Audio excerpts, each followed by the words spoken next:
Hello my dear student, welcome to K Chauhan vision. मैं आपको question करवा रही हूँ, टॉपिक करवा रही हूँ वायुमंडल, एटमॉस्फेयर। और इसमें आज मैं टॉपिक लेने जा रही हूँ ओजोन परत क्या है। ठीक है, तो ओजोन परत अभी पृथ्वी पर, इससे पहले ये क्वेश्चन कर लेते हैं, पृथ्वी पर ऑक्सीजन किन रूपों में मिलती है। पृथ्वी पर ऑक्सीजन जो है ना, वो ऑक्सीजन की फॉर्म में मिलती है, तो ये गैस की फॉर्म में होती है। ठीक है, इसके अलावा पृथ्वी जो है कार्बन डाइऑक्साइड की फॉर्म में भी मिलती है। ठीक है, ऑक्सीजन आ गई ना, इसमें भी आ गई। सिलिकॉन के ऑक्साइड है, जैसे कार्बोनेट है, सल्फेट है। कार्बोनेट का फार्मूला ये होता है, सल्फेट का फार्मूला ये होता है, नाइट्रेट है। और कुछ खनिजों में भी ऑक्सीजन पाई जाती है। इसके अलावा हम कार्बोहाइड्रेट्स जो खाते हैं, ठीक है, कार्बोहाइड्रेट, सिंपल कार्बोहाइड्रेट ग्लूकोज है, उसका फार्मूला हम ये लिख देते हैं। तो इसमें भी देखो ऑक्सीजन आ गई ना, तो कार्बोहाइड्रेट में भी ऑक्सीजन पाई जाती है, प्रोटीन में भी ऑक्सीजन पाई जाती है। और न्यूक्लिक अम्ल जो होते हैं ना, न्यूक्लिक एसिड जो है, उनमें भी जो ऑक्सीजन है वो पाई जाती है। इसके अलावा फैट में भी ऑक्सीजन की जो है कुछ परसेंटेज हमें मिलती है। तो इसके अलावा ऑक्सीजन जो है ना, हमारे एटमॉस्फेयर में गैस की फॉर्म में तो है ही, O2 की फॉर्म में तो है ही, पर वेरी हाई अगर हम जाते हैं तो इस फॉर्म में भी मिलती है। इसको हम ओजोन कहते हैं। ठीक है, जब O2 है तो ऑक्सीजन बोलेंगे गैस, और जब ये ओजोन, इसको O3 है तो ओजोन कहेंगे। क्या होती है ओजोन, अब इसको पढ़ते हैं हम लोग। क्या होगा यदि वायुमंडल से ओजोन परत लुप्त हो जाए तो। इससे पहले ओजोन परत क्या होती है, तो पृथ्वी के चारों ओर जो स्ट्रेटोस्फियर है ना, ये देखो, और ट्रोपोस्फियर जो है, इसके बीच में वो ऑक्सीजन की ये वाली एक परत पाई जाती है, जिसे हम ओजोन परत कहते हैं।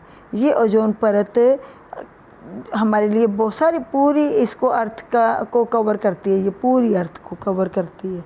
ठीक है, तो इसकी मोटाई जो है ना, वो 15 किलोमीटर तक तो बड़ी अच्छी मोटाई होती है, उसके बाद और मोटी होनी शुरू हो जाती है। तो पृथ्वी की सतह से 15 किलोमीटर की ऊंचाई पर ओजोन परत मिलती है हमें। और यह ऊंचाई कैसे, जैसे जैसे हम ऊपर की ओर जाते जाएंगे, ये मोटी होती जाती है। और जब 23 या 25 किलोमीटर की ऊंचाई तक हम पहुंचते हैं तो बहुत ही अधिक मोटी हो जाती है। ये परत करती क्या है, ये परत सूर्य के प्रकाश में उपस्थित हानिकारक अल्ट्रावायलेट रेडिएशंस, ठीक है, हार्मफुल विकिरणें जो होती है ना, पराबैंगनी विकिरणें, उनको अवशोषित कर लेती है। मीन्स उनको आने ही नहीं देती है हमारी अर्थ पे।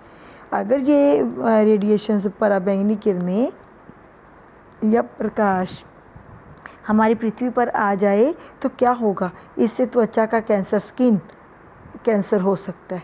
ठीक है, तो पराबैंगनी किरणें बहुत हानिकारक होगी, तो इनको कौन नहीं आने देता, ओजोन परत नहीं आने देती है। ठीक है, और इसलिए यदि वायुमंडल से ओजोन परत लुप्त हो जाए तो एक रक्षात्मक आवरण जो है अभी हमारे पास, फिर वो ख़त्म हो जाएगा।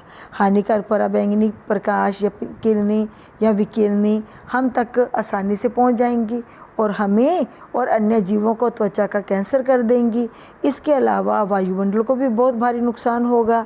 और साथ ही पराबैंगनी किरणें जो है ना, इससे मोतियाबिंद का रोग भी आम होने लग जाएगा। अभी भी होता है पर अभी कम है, अगर ये रेडिएशंस आने लगी तो ज़्यादा हो जाएगा। इसके अलावा तापदाह रोग जो है, ये इसको जो है ना, गर्मी बहुत ज़्यादा इसमें हो जाती है। ठीक है, तो ये रोग जो है ये हो जाएगा लोगों को। और पेड़ पौधों की जो कोशिकाएं होती हैं ना, उनका भी विभाजन रुक जाएगा। अब पेड़ पौधों की कोशिकाओं का विभाजन होने से लाभ क्या है, पेड़ पौधों की कोशिकाओं का जब विभाजन होता है तो उनकी लंबाई में वृद्धि होती जाती है। तो अगर ये विकिरणें आएंगी तो उनका विभाजन रुक जाएगा, कोशिकाओं का विभाजन रुक जाएगा, तो फिर पेड़ पौधों की वृद्धि नहीं होगी। ठीक है, तो ये क्वेश्चन था कि आज पृथ्वी पर ऑक्सीजन किन रूपों में मिलती है, और मैंने रूप बताए, और साथ ही मैंने बताया कि ओजोन परत क्या होती है और ओजोन परत हमारे लिए कैसे लाभदायक है। अगर ये ना हो परत तो फिर क्या होगा। ठीक है, तो ये क्वेश्चन हमने पढ़े। मेरे को उम्मीद है आपको समझ आ गए होंगे। Thanks for watching this video.